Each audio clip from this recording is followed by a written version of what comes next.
Bonjour à tous. Alors, je vous fais une petite vidéo comme ça à l'improviste. Je vous préviens tout de suite, je vais pas me casser la tête sur le montage, mettre des inserts de machin, de rien du tout, hein. Je vais juste balancer une petite musique de fond, là, comme ça, à des moments à peu près bien sentis. C'est juste que voilà, c'était le bon moment parce que je suis dans la situation dans laquelle je vais te parler. Voilà, j'avais déjà en tête de te parler de cette chose bien avant, mais là, je suis juste au moment de... Voilà. Le moment de quoi? Alors, je t'explique. Le moment de monter un moteur de bonne facture pour cette saucisse. Alors oui, je dis une saucisse, je dis pas une merguez. Moi, je suis franc-comtois, j'appelle pas ça une merguez. Je suis franc-comtois, j'appelle ça une saucisse. Voilà. Donc, le contrôle technique est passé, la pompe à eau, elle s'est mise à fuir, bref, j'ai monté une pompe électrique, là, tu vois. J'appuie pas, je te montre pas, la batterie est d'être branchée. C'est pour te dire, j'ai la flemme de brancher la batterie pour te montrer, d'accord? Voilà. Donc je tourne, lui, ça va, mais pour l'instant il est en 50 cc, donc ouais, voilà. Il donne ce qu'il doit donner, c'est-à-dire ça arrive à peu près, ouais, jusqu'au cas, quoi, ça commence à attaquer le cas.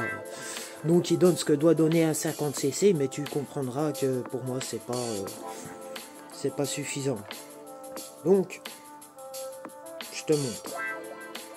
Voilà, donc je t'explique la sauce rapidos. Les Peugeot verticales, précaires, Speedfight, tout ce qui est Peugeot vertical, air ou liquide, ok? Il arrive parfois que quand tu montes des kits, tu entends comme un bruit bizarre au niveau du pot d'échappement. Eh ben, c'est pas bizarre, c'est tout à fait normal. Ça n'arrive pas à chaque fois. Ne viens pas me dire, ah mais non, des fois, heureusement que ça n'arrive pas à chaque fois, j'ai envie de dire. Mais quand ça arrive, tu te demandes ce qui se passe. Euh, Moi, personnellement, à cette époque-là, j'ai quand même brayé trois pistons avant de comprendre. Évidemment, j'allais pas sur les forums ou les choses comme ça, hein. Oui, tu vas me dire, 3 pistons, t'aurais pu comprendre avant. Mais bon, bref, c'est pas le souci. Le truc, c'est qu'aujourd'hui, enfin, pas aujourd'hui, j'ai compris. Le truc, c'est qu'aujourd'hui, je te donne l'information pour que si toi, ça t'arrive, bah, tu ne te fasses pas avoir. Voilà. Donc, je t'explique. Ce qui se passe, c'est que là, tu le remarques, nous avons une petite marche ici. Et derrière, on a une là et une là. Je sais pas si tu vois bien. Fais un effort. Voilà. Alors, ce qui se passe, c'est que quand tu poses délicatement ton cylindre, eh bien, il ne pose pas. T'as beau faire comme tu veux, ça boite. Tu vois, hein, Attends. Je te mets la lumière dedans pour que tu vois. Tu vois, c'est pas la bielle qui dérange, hein. Il n'y a pas de souci, c'est pas elle qui... Et pourtant, tu vois, il manque. Il pose pas bien. Voilà. Ok? Alors que si je prends un autre kit, lui, il pose bien. C'est quoi la différence entre ces deux kits? Regarde. Tu vois l'échancrure ici? Tu la vois sur l'autre? Ben non, tu ne la vois pas. Et voilà. C'est là qu'est le problème. Tout simplement.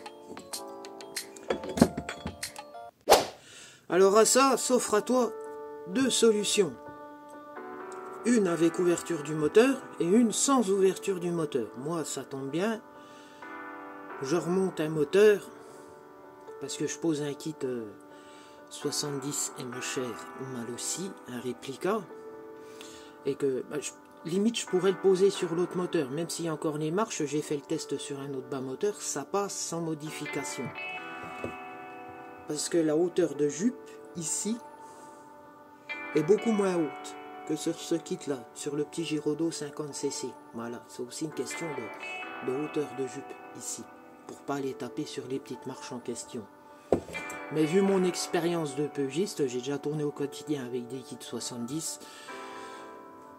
Les roulements, c'est pas le vilebrequin qui va prendre, hein. Même un origine qui a 20 000 dans les dents, avec un kit 70 fonte, il tient. Non, non, c'est les roulements, hein. Même des neufs, 4 000, 5 000, c'est rinsouille. Donc le bloc là-bas qui est sur le Speedfight, je le laisse tranquille, je remonte un autre bloc avec un vilebrequin renforcé, blablabla, blablabla. Voilà.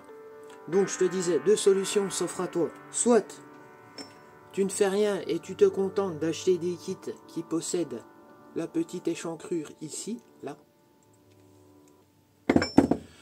Soit tu veux absolument le kit de tel modèle ou tel modèle, eh ben tu les modifies à la lime. Tu te mets à 45 degrés comme ça. Tu rinces et tu essayes de rincer sur... À peu près, là, tu vois, tu te mets comme ça, tu essayes de rincer sur la moitié de l'épaisseur. Et après, ça ira, c'est bon. Cette modif, je l'ai déjà fait. Ça, c'est sans ouvrir le moteur. Ok? Autre modification que tu peux faire, si toi, tu ouvres le moteur, comme moi, c'est mon cas ici, là, tu grattes tout.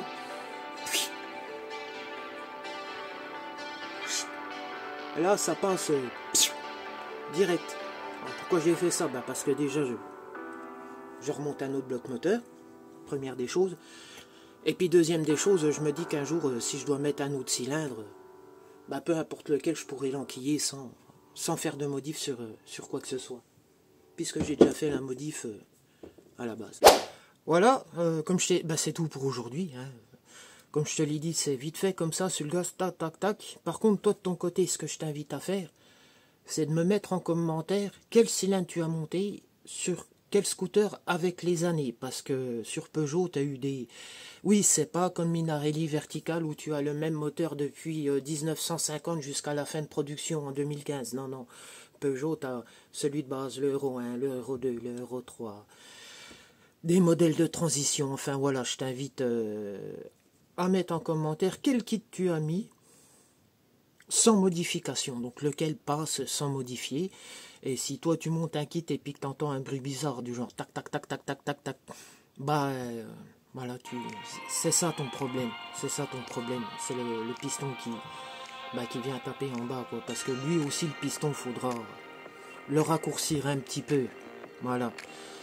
Donc toi je t'invite en commentaire à mettre quel kit tu as monté sans modification, parce que bon, voilà, la plupart du temps on cherche un kit plug and play évidemment. Alors moi d'ores et déjà, ce que je peux te dire, c'est que le Giraudot là-bas 50cc, ça passe pas sans modif sur les moteurs Peugeot vertical de première génération. De toute façon, là je vais encore t'annoncer 3 kits qui ne passent pas sans modification. Ce sera toujours sur Peugeot vertical de première génération, c'est-à-dire ceux qui n'ont pas de pompe à air. Donc les derniers, les 03 je crois. Tu as eu des 01 aussi, modèle de transition, tu n'avais pas les deux mêmes roulements de vilebrequin. Donc là,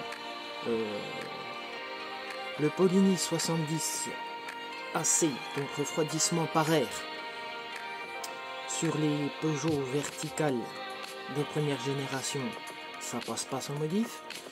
Idem pour le DR, 70cc, enfin 70cc DR.